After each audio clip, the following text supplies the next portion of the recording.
आज हामी यस भिडियोमा नेपालीमा ए प्लस कसरी ल्याउन सकिन्छ भन्ने विषयमा बताउन गइरहेका छौँ। यदि तिमीहरूले यो भिडियोमा भनेको सबै कुरालाई फलो गर्छौ भने पक्कै पनि तिमीहरूले चाहिँ नेपालीमा चाहिँ ए प्लस ल्याउनेछौ।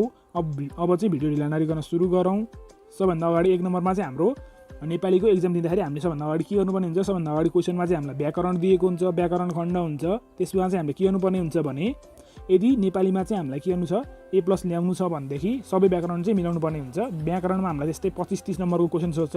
हामीले त सबै व्याकरणको 25-30 नम्बरै मिलायौँ भनेदेखि एउटा पनि व्याकरण रङ भएन भने मात्र हाम्रो नेपालीमा ए प्लस आउँछ। हामीले व्याकरण पनि बिगार्यौँ भनेदेखि त हाम्रो ए प्लस आउँदैन। किनभने अब नेपालीमा चाहिँ व्याकरण खण्ड पछाडि उतापट्टि साइडमा लेखन खण्ड हुन्छ हाम्रो। हामीले लेख्नुपर्ने हुन्छ बुकको एन्सरहरू। त्यो 8 नम्बर हाले 7 नम्बर हालेमा जति राम्रो लेखे पनि हामीलाई 8 मा 8 7 मा 7 कहिले पनि दिँदैनन् है। त्यो भएपछि हामीले व्याकरणमा पुरै मिलाउन सकेनौँ भनेदेखि हाम्रो ए प्लस आउने सपना यहीँ चग्न सुरु हुन्छ। त्यही भएर हामीले व्याकरण चाहिँ सबै मिलाउनु पर्ने हुन्छ। त्यो पछाडि हाम्रो दोस्रो पोइन्ट रहेको छ, एन्सर लेख्दा कम्तीमा 2 पटकसँग राम्रोसँग क्वेसन पढेर मात्र लेख्नुपर्छ। व्याकरणको चाहिँ एन्सर लेख्दाखेरि जहिले पनि कम्तीमा 2 पटकसम्म राम्रोसित क्वेसन पढेर मात्र लेख्नुपर्छ, नत्र हाम्रो चाहिँ मिस्टेक हुनसक्छ। ध्यान दिएर क्वेसन पढ्नु पर्यो है व्याकरणको सोलुसन गर्नुभन्दा अगाडि। त्यो पछाडि तेस्रो नम्बरमा के रहेको छ भन्दै हेर त, एन्सर आएन भने त्यसमा अड्किएर बस्नु हुँदैन। व्याकरणको चाहिँ एन्सर आएन भने त्यसमा अड्किएर बस्नु हुँदैन। किनभने हामी व्याकरणमा नै हामीले 2 घन्टा जति समय लगाइदियौँ भने 1 घन्टामा उतापट्टि साइडको लङ क्वेसनहरू, सर्ट क्वेसनहरू चाहिँ हामीले गर्न भ्याउँदैनौँ। त्यही भएर व्याकरण आउँछ भने सर र हेर्ने, आउँछ भने गरिहाल्ने, आउँदैन भनेदेखि त्यसलाई छोडिदिने, पछि गर्न मिल्छ, तर त्यसमा अड्किएर बस्नु भएन। त्यो पछाडि अर्को टिप्स भनेको के हो भने व्याकरण सम्बन्धी चाहिँ तिमीहरूलाई केही पनि आउँदैन भने तिमीहरूले के गर्न सक्छौ, व्याकरण सम्बन्धित भिडियो चाहिँ हाम्रो च्यानलमा हेर्न सक्छौ। हामीले चाहिँ भिडियो हालेको छौँ, पदवर्ग, शब्दवर्ग, काल र पक्षहरूको भिडियो हालेको छौँ। अरू बाँकी रहेको भिडियोहरू पनि लिएर आउनेछौँ हामी चाँडै होइन। तिमीहरूले त्यहाँ गएर हेर्न सक्छौ। व्याकरण चाहिँ तिमीहरूले एकदम आउने बनाउनु पर्ने हुन्छ। त्यो पछाडि हाम्रो 2 नम्बरमा चाहिँ के हुन्छ, हाम्रो अनुच्छेदहरू हुन्छ है। हाम्रो यहाँ अनुच्छेदहरू दिएको हुन्छ। अब अनुच्छेद पढी तल सोधेको प्रश्न उत्तर दिनुहोस् भनेको हुन्छ, अनुच्छेद पढी बुदा र टिपोट गर्नुहोस् भनेको हुन्छ होइन। अब त्यसमा चाहिँ हामीले कसरी गर्ने भन्दाखेरि हामीलाई चाहिँ 2 वटा अनुच्छेद दिइन्छ होइन। एउटा बुकबाट आउँछ, एउटा बुकबाटै आउँछ भने एउटा बाहिरबाट आउँछ। 2टा अनुच्छेद दिएको हुन्छ अनि त्यो क्वेसनहरू दिएको हुन्छ। यसमा चाहिँ हाम्रो के हुन्छ भनेदेखि नेपालीको चाहिँ अनुच्छेद पढेर एन्सर लेख्न इङ्ग्लिसको कम्पेयरमा सजिलो हुन्छ। किनभने इङ्ग्लिसमा चाहिँ हामीलाई प्यासेज पढेर सोद्धाखेरि अलिक गाह्रो क्वेसन दिएको हुन्छ भने नेपालीमा चाहिँ के गरेको हुन्छ, जुन प्यासेज दिएको हुन्छ, जुन अनुच्छेद दिएको हुन्छ त्यसमै हाम्रो लाइनमै एन्सर दिएको हुन्छ, सिधा एन्सर दिएको हुन्छ। यस्तो एन्सरहरू चाहिँ तिमीहरूले कम्तीमा 2 लाइन लेख्नुपर्छ, त्योभन्दा बढी लेख्नु पर्दैन। 2 लाइन जति लेख अनि त्यही बुकमै त्यही राम्रोसित अनुच्छेद पढ्छौ भने तिमीहरूले एन्सर भेटाउँछौ। त्यसको एन्सर चाहिँ सठिक सही मात्र लेख्नु है। त्यो अलिकति भाषाहरू मिलाउनु पर्दैन, बढी भाषा हान्नु पर्दैन। त्यसमा तिमीहरूले मिलाएर लेख्नुपर्ने हुन्छ। त्यो पछाडि बुदा र सारांश पनि के हुन्छ, हाम्रो अनुच्छेदबाट नै लेख्नुहोस् भनेर भन्ने गर्छ। यदि तिमीहरूलाई बुदा र सारांश कसरी लेख्ने आउँदैन भनेदेखि तिमीहरूलाई मैले अस्तितिर मात्र भिडियो हालेको छु बुदा टिपोट र सारांशको बारेमा। तिमीहरूले त्यो भिडियो हेऱ्यौ भने तिमीहरूलाई बुदा र सारांश एकदम सजिलोसित 5 नम्बर पाइहाल्छौ है। तिमीहरूले एकदम क्लियरसित बुझाएको छु मैले। अब हाम्रो दोस्रो नम्बरको अनुच्छेद पनि हामीले राम्रोसित गरिसके पछाडि हाम्रो तेस्रो नम्बरमा हुन्छ निर्देशित रचना। निर्देशित रचनामा चाहिँ हाम्रो के पर्छ भनेदेखि हेर त, यसमा चाहिँ कथा, जीवनी, वाद विवाद, संवाद र मनोवाद पर्छन्। यसमा हाम्रो कथा, जीवनी, वाद विवाद, संवाद र मनोवाद यति मात्र पर्छ है। यसमा पनि हाम्रो के हुन्छ भनेदेखि यी मध्ये कुनै 2 मात्र एक्जाममा आउँछ। यो मध्ये कुनै 2 वटा मात्र एक्जाममा आउँछ। कि कथा र जीवनी आउँछ, कि वाद विवाद र संवाद, कि मनोवाद र संवाद, कि कथा र वाद विवाद यस्तोहरू आउँछ। अनि त्यसमा पनि हामीले एउटा मात्र गर्नुपर्ने हुन्छ। यो सबैमा चाहिँ जस्तै 10 नम्बरको कमा कथा लेख भनेर आउँछ। कथाको त्यहाँ दिएको हुन्छ, त्यो अनुसार कथा लेख भनेको हुन्छ। ख नम्बरमा जीवनी दिएको हुन्छ अनि कथा र जीवनीमा हामीलाई एउटा गर भनेर भनेको हुन्छ है। यो सबै मध्ये पनि 2 वटा क्वेसन हामीलाई अरमै दिएको हुन्छ। त्यो 2टा मध्ये एउटा गर्नुपर्ने हुन्छ। तिमीहरूले बुझ्यौ होला, एकदम सजिलो छ। अब हेर, यिनीहरूको चाहिँ हामीले प्र्याक्टिस गर्दाखेरि चाहिँ के गरेपछि के गर्नुपर्ने हुन्छ, यिनीहरूको चाहिँ हामीले राम्रोसित प्र्याक्टिस गऱ्यौँ भने यसबाट चाहिँ हामीले राम्रो नम्बर पाइहालिन्छ। किनभने अब कथा लेखन, जीवनी लेखन, वाद विवाद लेखन, संवाद लेखन, मनोवाद लेखनहरू तिमीले यसो राम्रोसित प्र्याक्टिस गरेको छौ भने यसको चाहिँ एउटा फर्मेट हुन्छ। त्यही फर्मेट अनुसार गरेपछि नम्बर पाइहालिन्छ। त्यो पनि सजिलो छ। तिमीहरूले व्याकरण राम्रोसित गर्यौ, अनुच्छेद पनि राम्रोसित गर्यौ भने यो निर्देशित रचनाको कथा लेखनहरू चाहिँ राम्रोसित गर्न सकिहाल्छौ। त्यो पछाडि हाम्रो 4 नम्बरमा चाहिँ के रहेको छ भने हाम्रो व्यावहारिक लेखन रहेको छ। व्यावहारिक लेखनमा चाहिँ के पर्छ हेर, यसमा चाहिँ हाम्रो कार्यालयको चिठी, निवेदन, व्यावसायिक चिठी, सम्पादकलाई चिठी, समाचार लेखन, विज्ञापन, निमन्त्रणा पत्र आदि पर्छन्। यसमा पनि हाम्रो के हुन्छ हेर त, यति परेपछि यो सबै गर्नु पर्दैन हामीले। यी मध्ये कुनै 2 मात्र एक्जाममा आउँछ। त्यसमा पनि एउटा हामीले अरमा गर्नुपर्ने हुन्छ, एउटा मात्र गर्नुपर्ने हुन्छ। जस्तै हामीलाई एउटा क नम्बरमा कार्यालयलाई चिठी लेख भनेको हुन्छ भने ख नम्बरमा निवेदन लेखन भनेर दिएको हुन्छ। त्यो 2टा मध्ये एउटा मात्र गर्नुपर्ने हुन्छ, अरमा आउँछ है। यति कुरा तिमीहरूले यहाँ माथि भनेको कार्यालयीय चिठी, निवेदन, व्यावसायिक चिठी, सम्पादकलाई चिठी, समाचार लेखन, विज्ञापन, निमन्त्रणा पत्र यदि सबै कसरी लेख्ने कुरा तिमीहरूले राम्रोसित पढ्यौ भनेदेखि एक्जामभन्दा अगाडि नै होइन, तिमीहरूले एक्जाममा यो मध्ये अरमा आउँछ तिमीले चिठी पढेको छौ, तिमीले व्यावसायिक चिठी पढेको छैनौ भने अब चिठी लेख्न सक्ने भयो, समाचार लेखन पढेको छौ, निमन्त्रणा पत्र लेखेको छैनौ भन्दै पढेको छैनौ भने समाचार पत्र लेख्ने भयो। त्यही भएर यिनीहरूमध्ये राम्रोसित हेरेर यो पढ्यौ भने तिमीहरूले यो पनि गर्न सकिहाल्छौ। अनि एन्सर लेख्दा चाहिँ तिमीहरूले फर्मेट मिलाएर लेख्नुपर्ने हुन्छ। जस्तै चिठी लेखनमा तिमीहरूले भित्र भाषामा जस्तो जे पनि लेखे पनि तर फर्मेट हुन्छ नि, मिति, कसले पठायो, अनि खामको नमुना, पाउने पठाउने यस्तोहरू लेखेको छौ भने त्यो फर्मेट अनुसार नै तिमीहरूले नम्बर पाइहाल्छौ। यो पनि सजिलै छ व्यापारिक लेखन लेख्न पनि हामीलाई। अब हामी 4 नम्बर पछाडि 5 नम्बरमा पुगेको छौँ। 5 नम्बरमा चाहिँ हाम्रो उत्तर लेखन लगेको हुन्छ। लास्ट खण्ड हामीले उत्तर लेख्नेहरू होइन, विवेचनात्मक उत्तर, निबन्ध लेखन, सप्रसङ्ग व्याख्याहरू पर्छ यसमा। हेर यसमा के पर्छ भने यसमा चाहिँ व्याख्या गर, लामो उत्तर, निबन्धहरू लेखनहरू पर्छ। अब त्यसलाई चाहिँ हामीले के गर्नुपर्ने हुन्छ, हेर यी सबै टपिकमा चाहिँ हाम्रो च्यानलमा भिडियो रहेको छ है। व्याख्या कसरी गर्ने पनि भिडियो आउँदैछ, लामो उत्तर कसरी लेख्ने हामीले अडियो अपलोड गरिसकेको छौँ, निबन्ध कसरी लेख्ने पनि अपलोड गरिसकेको छौँ। तिमीहरूले त्यो भिडियो राम्रोसित हेऱ्यौ भनेदेखि तिमीहरूलाई यसमा चाहिँ यो 7 नम्बरमा 6 नम्बर, लङ क्वेसनको नि 7 नम्बरमा 6 नम्बर, व्याख्या गर्ने 4 नम्बरमा 3 नम्बर मजाले आउँछ है। तिमीहरूले त्यो भिडियो राम्रोसित हेऱ्यौ र त्यसमा भनेको कुरालाई फलो गर्यौ, त्यस्तै तरिकाले लेख्यौ भने। अनि यी सबै टपिकमा चाहिँ हाम्रो च्यानलमा भिडियो छँदैछ, तिमीहरूले बुझिहाल्यौ।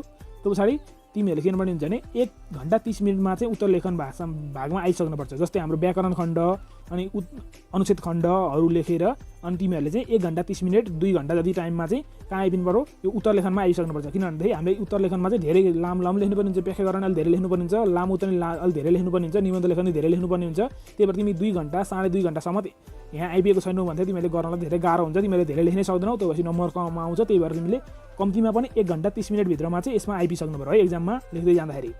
त्यो पछाडि हाम्रो के रहेको छ अर्को, व्याख्या गरेर कम्तीमा 1 पेज लेख्नुपर्छ। व्याख्या गरेर चाहिँ कम्तीमा 1 पेज लेख्नुपर्छ, बढी लेख्न सक्छौ।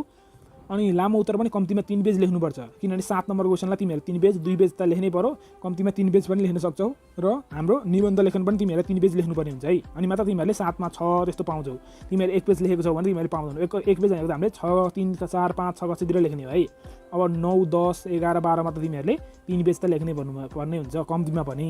अनि त्यो गरिसके पछाडि हेर तिमीहरूले यति गरिसके पछाडि तिमीहरूको यो यति गरे पछाडि तिमीहरूको 5 नम्बर उत्तर लेखन पनि समाप्त हुन्छ। उत्तर लेखनमा पनि तिमीहरूलाई अगाडि आउँछ भने तिमीहरूले पहिले सुरु व्याकरण गर्नुपर्छ भन्ने छैन। तिमीहरू उत्तर लेखन सबभन्दा अगाडि गरेर अनि पछाडि उतातिरको गर्न सक्छौ। तिमीहरूलाई जुन पहिला आउँछ त्यही गरिहाल्नुपर्ने हुन्छ है। यसमा चाहिँ तिमीहरूले एकदम ध्यान दिनुपर्ने हुन्छ है।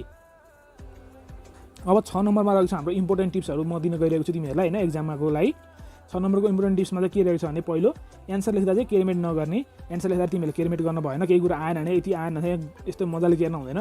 यसरी सट्ट लाइनले यसरी कट गरेर लेखिदिने गर्नुपर्छ। अनि टाइमको ख्याल गर्नुपर्ने हुन्छ। हेर टाइमको ख्याल गर्नुपर्ने हुन्छ, किनभने नेपालीको एक्जाम लेख्दाखेरि टाइम चाहिँ एकदम ख्याल गर्नुपर्ने हुन्छ। यसमा अलि भाषा हाल्नुपर्ने भएकाले होइन। र आवश्यक मात्र लेख्नुपर्छ। जस्तै तिमीहरूलाई अब व्याख्या गर, अनुच्छेदमा लेख, छोटो क्वेसनको उत्तर लेख, तिमीहरूलाई आउँछ भनेर तिमीहरूले कोही विद्यार्थीले के गर्छन् भने अब छोटो क्वेसनको उत्तर लेखेको नम्बर कति छ त्यसलाई कति 2 नम्बरमा सोधेको हुन्छ, तिमीलाई थाहा नभएर तिमीहरूले 1 पेज लेखिदिइरहन्छ। त्यस्तो गर्नु हुँदैन। 2 नम्बर क्वेसन सोधेको छ भने धेरैमा 4 लाइन लेख्नुपर्ने हुन्छ है। 4 लाइन 5 लाइन त्योभन्दा बढी लेख्नु पर्दैन। त्यस्तोमा चाहिँ कोही विद्यार्थीहरूले चाहिँ धेरै लेखिदिइरहन्छन्। आफूलाई आउँछ भनेर धेरै लेख्नु भएन, आवश्यक मात्र लेख्नुपर्ने हुन्छ है। तिमीहरूले त्यो चाहिँ ध्यान दिनु पऱ्यो, नत्र तिमीहरूको टाइम पुग्दैन तिमीले बढी लेख्न थाल्यौ भनेदेखि। अनि दोस्रो नम्बरमा चाहिँ एकवटा क्वेसनको एन्सर 2 पटक लेख्नु हुँदैन। धेरै विद्यार्थीले के गर्छन् भनेदेखि जस्तै तिमीहरूलाई धेरै क्वेसनहरू आएन, अब तिमीहरू फेलै हुन आँट्यो जस्तो लाग्यो भनेदेखि तिमीहरूले त थाहा हुन्छ एक्जाममा त लेख्दै जाँदाखेरि धेरै नै छोड्यो भने त फेल हुन्छु भनेर। जस्तै मानौ तिमीहरूलाई 2 नम्बरको क्वेसन चाहिँ तिमीहरूलाई आयो, अब कोही विद्यार्थीले के गर्छन् भने 2 नम्बरको एन्सर एकचोटि लेख्छन् अगाडितिर, अनि त्यो पछाडि पछि फेरि लास्टतिर बिचतिर गएर फेरि 2 नम्बरको एन्सर भनेर लेखिदिइरहन्छन्। त्यो भएपछि के भन्छन् भने 2 नम्बरको त अगाडि चेक गर्दाखेरि जस्तै 2 नम्बरको क्वेसनमा हामीले 5 नम्बर पाउने थियौँ, त्यहाँ 5 नम्बर पायो, अनि फेरि उतापट्टि पेजमा गएर लास्टतिर पनि फेरि त्यो दोहोऱ्याएर गर्दैछ। त्यो चेक गर्ने मान्छेले धेरै कपी चेक गर्दै गइरहन्छ, थाहा हुँदैन, फेरि पछाडि पनि 5 नम्बर दिन्छ, त्यसरी 10 नम्बर पाइन्छ, पास हुन सहिलो हुन्छ भन्ने ठान्छन्। तर त्यस्तो भन्ने हुँदैन, किनभने बोर्डको कपीहरू चेक गर्दाखेरि चाहिँ के हुन्छ, बोर्ड एक्जामको कपी चेक गर्दाखेरि कपीको अगाडिले लेखेको हुन्छ यति नम्बरको एन्सर। जस्तै 1 नम्बर चेक गरिसके पछाडि त्यसमा कति नम्बर आयो अगाडिपट्टि पेजमा गएर लेख्नुपर्ने हुन्छ। फेरि उतापट्टि साइडको 2 नम्बरको क्वेसन चेक गरिसकेपछि कति नम्बर आयो अगाडिपट्टि पेजमा गएर त्यहाँ नम्बर चढाउनु पर्ने हुन्छ कि त्यसरी गर्नुपर्ने हुन्छ। त्यही भएर ठ्याक्कै थाहा भइहाल्छ तिमीहरूले त 2 चोटि लेखेको छ कि छैन भनेर। यस्तो आइडिया चाहिँ तिमीहरू कहिले पनि गर्दै नगर्नु, बरु यस्तो आइडिया गर्नु साटो राम्रोसित पढ्नु, जे आउँछ त्यही लेखिदिनु होइन, छोड्न चाहिँ नछोड्नु। त्यो पछाडि हाम्रो अर्को टिप्स रहेको छ, सबै क्वेसन गरेपछि एन्सर सिट र क्वेसन पेपर राम्रोसँग 1-2 पटक चेक गर्नुपर्छ। धेरै विद्यार्थीले के गर्छन् भन्दाखेरि एक्जाम सिद्धिने बित्तिकै सबै गरेर सिद्धिने बित्तिकै कपी चेक नगरिकन स्वाट्टै बाहिर निक्लिहाल्छन्। त्यस्तो गर्नु हुँदैन। सबै क्वेसन चेक गरे पछाडि एन्सर सिट र क्वेसनलाई पेपरलाई राम्रोसँग 1-2 चोटि चेक गर्नुपर्छ। किनभने एन्सर सिटहरू चाहिँ हामीले कोही क्वेसनहरू क्वेसन सिट पनि किन चेक गर्नुपर्छ भन्दाखेरि क्वेसन पेपर किन चेक गर्नुपर्छ भने कहिलेकाहीँ हामीले क्वेसनहरू छुटिरहेको हुन्छ। जस्तै हामीले 12 नम्बरको गऱ्यौँ, 13 नम्बरको गर्दैन गरेर 14 नम्बरमा पुगिरहन्छौँ, हाम्रो थाहा हुँदैन कि। अब एक्जाममा त बढी स्ट्रेस हुन्छ, त्यसपछि हामीले क्वेसनै नदेखेर छोडिरहेको पनि हुनसक्छ। त्यही भएर हामीले एन्सर गरेर सबै सिद्धाइसके पछाडि 1-2 चोटि क्वेसन राम्रोसित हेर्ने, एन्सर सेट पनि राम्रोसित हेर्ने, त्यो क्वेसनको एन्सर गरेको छ कि छैन, काहीँ रङ भएको छ कि भनेर यसरी राम्रोसित हेर्नुपर्ने हुन्छ।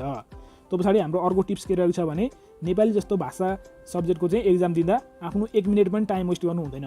धेरै विद्यार्थीले के गर्छन् भन्दाखेरि एक्जाम लेख्दै जाँदाखेरि उतापट्टि साइडमा कसैले सोध्यो भने उतापट्टि साइडमा क्वेसनको एन्सर भनिदिने, व्याकरणहरू सोध्छन् अरूले होइन, साथीहरूले सोद्धाखेरि अरूलाई भनिदिने, यता अगाडि फर्किने पछाडि फर्किने, सँगै परेको साथीसित कुरा गर्ने होइन, यस्तो गर्छन्। यस्तो गर्नु कहिले पनि हुँदैन। नेपालीको एक्जाममा चाहिँ तिमीहरूले यस्तो कुरा गर्ने बिना काममा टाइम वेस्ट गर्छौ भने तिमीहरूले चाहिँ लास्टमा लङ क्वेसन गर्न भ्याउँदैनौ अनि तिमीहरूको A+ त आउँदैन। त्यही भएर 1 मिनेट पनि वेस्ट नगरिकन तिमीहरूले राम्रोसित एक्जाम लेख्ने। लास्टमा सबै एक्जाम लेखेर सकिए पछाडि एन्सरहरू कपीहरू क्वेसनहरू चेक गरे पनि सकेपछि टाइम रहन्छ भने बरु साथीहरूलाई सिकाउनुहुन्छ। तर अगाडि नै एक्जामको बिचबिचमा यस्तो एन्सरहरू सिकाउने, अगाडि पछाडि फर्किने गर्नु हुँदैन है त। आफूलाई नआएको क्वेसन पनि तिमीहरूले के गर्नुपर्ने हुन्छ, लास्टमा सबै एक्जाम सबै कुरा गरिसके पछाडि नयाँ कुराहरू सोध्न सक्छौ है साथीहरूलाई टाइम मिल्यो भनेदेखि। तर अगाडि नै सोध्ने अनि रोकिएर बस्ने, अरूलाई सोध्ने त्यस्तो गर्नु हुँदैन। त्यो पछाडि हाम्रो अर्को टिप्स के रहेको छ भने एक्जामको तयारी गर्दा पढ्ने मात्र होइन लेख्ने पनि गर्नुपर्छ। नेपाली जस्तो विषयको चाहिँ एक्जामको तयारी गर्दा हामीले पढ्ने मात्र गर्नु हुँदैन कि बुकहरू पढ्ने, निबन्ध लेख्ने तरिका नि पढ्ने, निबन्धहरू पढ्ने मात्र होइन लेख्ने पनि गर्नुपर्छ। यसले के हुन्छ भनेदेखि हामीले जब लेख्न थाल्छौँ त्यो पछाडि हाम्रो याद गर्न पनि धेरै सजिलो हुन्छ। र अर्को कुरा के हुन्छ भने जब हामीले लेख्छौँ त्यो पछाडि हामीलाई एक्जाममा लेख्न पनि सजिलो हुन्छ। अगाडि नै हामीले लेखिसकेको भएपछि हाम्रो हातको प्र्याक्टिस भएको हुन्छ। त्यो पछाडि हामीले एन्सरहरू लेख्दाखेरि अलिक छिटो लेख्न सक्ने र राम्रो अक्षरमा लेख्न सक्ने हुन्छ। त्यही भएर एक्जामको तयारी गर्दा पढ्ने मात्र होइन लेख्ने पनि गर्नुपर्छ। त्यो पछाडि हाम्रो अर्को टिप्स के रहेको छ भनेदेखि मोडल क्वेसनहरू पनि सल्भ गर्नुपर्छ। मोडल क्वेसनहरू सल्भ गर्नुपर्छ, व्याकरण सबै प्र्याक्टिस गर्नुपर्छ। हामीले अब एनइबीले पब्लिस गरेको मोडल क्वेसन रहेको छ, नेपालीको CDECले पब्लिक गरेको मोडल क्वेसन रहेको छ। त्यस्ता मोडल क्वेसनहरूलाई तिमीहरूले प्र्याक्टिस गर्यौ भने त्यही फर्मेटमा क्वेसन आउँछ। त्यो 1 नम्बरमा त्यही फर्मेटमा 1 नम्बरमा जोडा मिलाउ दिएको छ भने जोडा मिलाउ नै आउँछ एक्जाममा। तर तिमीहरूको त्यही क्वेसन चाहिँ आउँदैन, तर त्यस्तै फर्मेटमा आउँछ। 2 नम्बरमा शुद्ध गरी लेख भनेको छ भने शुद्ध गरी लेख नै आउँछ। 5 नम्बरमा पदवर्ग छुटाउ भनेको छ भने पदवर्ग छुटाउ नै आउँछ। लास्टमा निबन्ध लेख भनेको छ भने निबन्ध लेख नै आउँछ। त्यो भएपछि तिमीहरूले 3-4 वटा मोडल क्वेसनहरूलाई चाहिँ सल्भ गरेको छौ भनेदेखि के हुन्छ भनेदेखि ठ्याक्क हात बसेको हुन्छ कि। अनि त्यसपछि 1 नम्बरको त जोडा मिलाउ भन्ने तिमीहरूको हातले आफ्नो अगाडि थाहा पाइसकेको हुन्छ लेख्नुभन्दा अगाडि। त्यो पछाडि तिमीहरूको हात बस्छ। तिमीहरूले मोडल क्वेसन सल्भ गरेको छौ भने एक्जाम दिनुभन्दा अगाडि 5 मिनटमा सिद्धाउने क्वेसनलाई 4 मिनट 3 मिनट नै सिद्धाउन सक्छौ कि त्यति छिटो लेख्न सक्ने हुन्छौ। अक्षर पनि राम्रो हुन्छ। अब तिमीहरूलाई मोडल क्वेसनको सल्भ गरेपछि एन्सर मिलेको छैन पनि थाहा हुँदैन। एन्सर मिलेको छैन थाहा पाउनको लागि तिमीहरूले हाम्रो युट्युब च्यानलमा हेर्न सक्छौ। हामीले सबै सब्जेक्टको मोडल क्वेसनहरू सल्भ गरिसकेको छौँ र व्याकरणहरू पनि धेरै गरेको छौँ। केही व्याकरणका क्वेसनहरू पनि हामी लिएर आउनेछौँ अब होइन, त्यो पनि हेर्न सक्छौ तिमीहरूले। यसरी तिमीहरूले एक्जाम दिनुभन्दा अगाडि मोडल क्वेसनहरू पनि सल्भ गर्नुपर्ने हुन्छ। यो पनि एकदम राम्रो कुरा हो है। मोडल क्वेसन सल्भ गर्नु भनेको एकदम राम्रो कुरा हो। त्यो पछाडि हाम्रो अर्को टिप्स भनेको लास्ट टिप्स भनेको के हुन्छ भने हाम्रो एक्जाममा चाहिँ स्ट्रेस लिनु हुँदैन है। स्ट्रेस चाहिँ लिनु हुँदैन।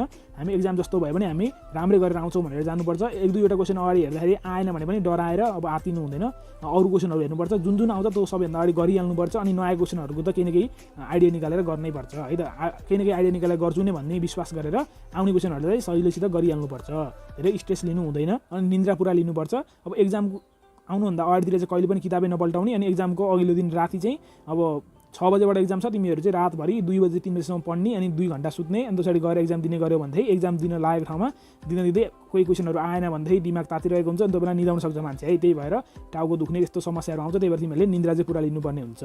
यसरी चाहिँ हेर हामीले चाहिँ यो भिडियोमा चाहिँ नेपालीमा A+ कसरी ल्याउन सकिन्छ भन्ने विषयमा चाहिँ राम्रो टिप्सहरू दिइसकेको छौँ। यदि तिमीहरूले चाहिँ यो भिडियोमा भनेको सबै कुरालाई चाहिँ फलो गर्छौ भने पक्कै पनि तिमीहरूको नेपालीको एक्जाममा A+ आउँछ। कोहीको A+ आउँछ भने कोहीले चाहिँ राम्रो नम्बर ल्याउने छौ। अब भिडियो लास्टसम्म हेर्ने सबैलाई धन्यवाद। सबैजनालाई एक्जामको बेस्ट अफ लक।